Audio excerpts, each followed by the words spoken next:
Tahu nggak kamu kalau tujuan fitnessmu itu bakal sangat mempengaruhi program latihan kamu? Coba tonton video ini sampai habis biar kamu bisa bikin program yang lebih sesuai untuk tujuan kamu. Jadi ada tiga tujuan utama orang melakukan fitness. Ada yang goalsnya itu body composition, ada yang goalsnya performance, dan ada yang goalsnya health and longevity. Orang yang tujuannya body composition adalah orang yang fitness untuk merubah komposisi tubuhnya. Umumnya pas ditanyain, jawabannya ada kata-kata yang berhubungan dengan menaik turunkan berat badan, membakar lemak, meningkatkan massa otot, dan segala sesuatu yang berhubungan dengan penampilan. Aku pengen body fatku bisa ke 10%, biar six pack. Aku pengen punya otot bahu dan lengan yang besar. Aku pengen punya perut yang lebih kecil. Nah, ini orang-orang yang fitness dengan tujuan body composition. Orang yang tujuannya performance adalah orang yang fitness untuk meningkatkan performanya. Biasanya, performanya ini spesifik, sesuai dengan ketertarikan seseorang di olahraga tertentu. Jadi kalau ditanyain, mungkin dia sebut suatu jenis olahraga, baik itu juga dalam lingkup latihan beban atau olahraga lainnya. Contohnya, aku mau bisa squat 200 kilo biar pas lomba powerlifting nggak malu-maluin. Aku mau bisa unlock pull up sampai akhirnya bisa muscle up. Aku mau vertical jump-nya tambah tinggi biar bisa ngedang pas basket.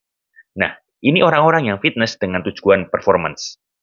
Terakhir, orang yang tujuannya health and longevity adalah orang yang fitness untuk meningkatkan kesehatan dan quality of life-nya. Umumnya, orang ini tetap ingin selalu sehat, terhindar dari penyakit. Atau mungkin sudah memiliki kondisi medis tertentu yang mengharuskannya untuk konsisten berolahraga. Misal nih, ada orang bilang, aku nge-gym biar waktu tua tetap kuat, nggak dituntun sana-sini, nggak ngerepotin anak. Atau mungkin, aku latihan beban biar terhindar dari diabetes. Nah, ini orang-orang yang nge-gym dengan tujuan health and longevity. Kalau kamu sendiri gimana? Dari tiga goals ini, mana yang paling penting buat kamu? Aku pengen tahu. Coba tulis di kolom komentar ya. Sebenarnya, pendekatan membuat program untuk tiga goals ini bisa sangat berbeda. Kalau saya ketemu klien yang dari awal nge-gym bilangnya pengen punya badan atletis, vs klien yang bilang mau bisa bench press 100 kilo, vs klien yang bilang yang penting sehat kok. Programnya yang akan saya beri bisa sangat berbeda. Misal nih ya, saya ketemu orang yang fokusnya itu naikin massa otot banget, biar atletis gitu. Saya akan beri dia gerakan-gerakan yang fokusnya memang sangat optimal di hypertrophy. Saya tanya juga otot area mana yang menurut dia perlu difokuskan. Kalau dia nge-gym di gym komersial yang banyak mesinnya, ada mesin yang bagus, pasti saya sarankan dominan pakai mesin. Misal ngomongin otot dada gitu ya, akan ada gerakan untuk dada atas, dada tengah, dan juga dada bawah. Nanti dikasih tuh gerakan yang berat pas ototnya terstretch, dan gerakan yang berat pas ototnya kontraksi. Eksekusinya juga mengutamakan intent untuk menggunakan otot yang ditarget. Ini bahasa zaman dulunya itu mind-muscle connection, seperti itu.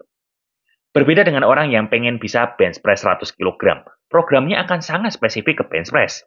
Bisa jadi seminggu orangnya aku buat minimal bench press 3 kali tuh, plus masih dengan gerakan-gerakan yang melatih agar teknik bench press-nya itu bisa lebih baik, seperti tempo bench press, pause bench press, masih ditambah gerakan-gerakan yang membesarkan otot yang dipakai untuk bench press, seperti misalnya tricep extension. Eksekusinya juga lebih fokus ke meningkatkan beban angkatan, jadi tekniknya itu sangat perlu efisien.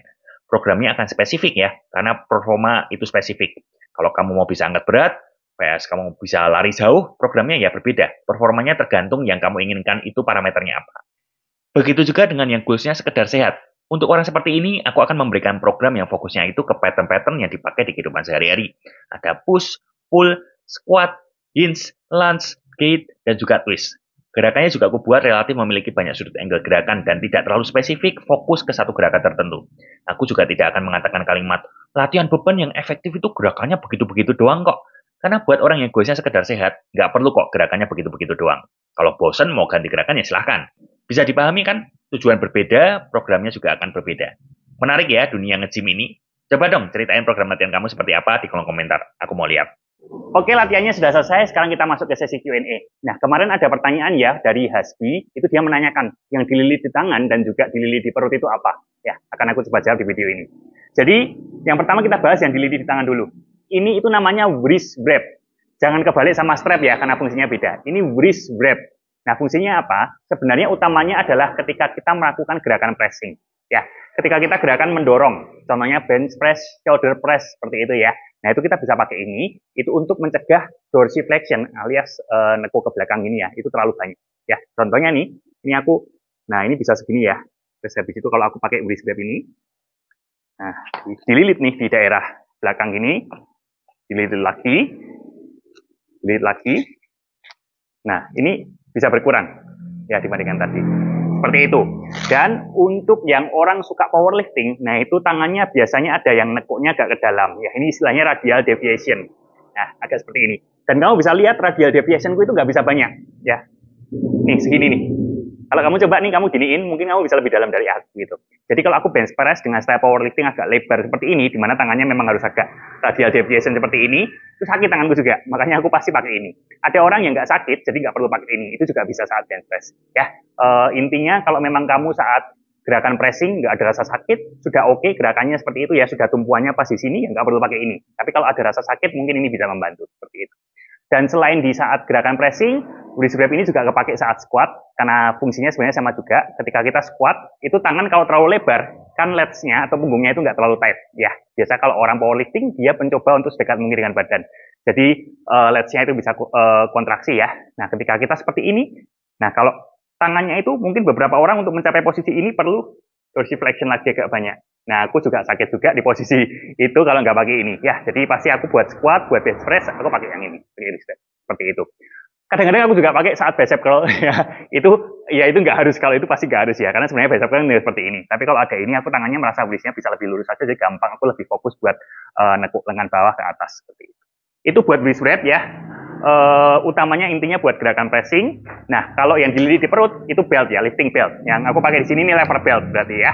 Nah, ini fungsinya apa? Sebenarnya ini untuk memperkuat area core kita di gerakan-gerakan yang memang bebannya itu tertransfer ya area core. Ya, contohnya kalau kita melakukan gerakan squat, ya kan bebannya di punggung, ya kan, lewat ke pinggul, lutut dulu, baru kita force-nya ke lantai. Nah, itu kan melewati area core. Core-nya harus rigid. Nah, itu kita bisa pakai belt untuk membantu supaya core-nya itu lebih tight.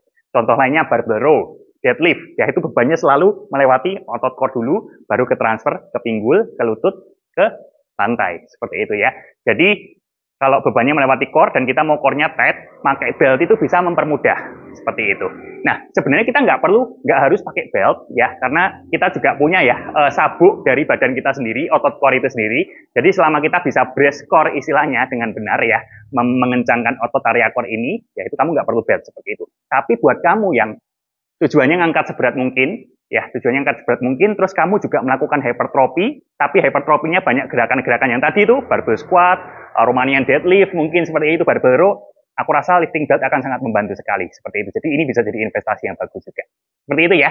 Nah, kalau ada pertanyaan lainnya, kamu bisa tulis, dan aku mungkin minta masukan, karena ini stylenya yang di video kedua agak beda ya sama yang pertama. Di video pertama itu aku latihan sambil ngomong, yang ini full voice over seperti itu, dan nggak ada pembukanya, biar videonya lebih cepat selesai, karena kemarin video pertama sampai 20 menitan. Aku minta masukan dari kamu, suka nggak format seperti ini, dan kalau nanti views-nya sudah mulai banyak seperti itu ya, akan aku coba perbanyak konten gym-gym seperti itu. Seperti itu ya.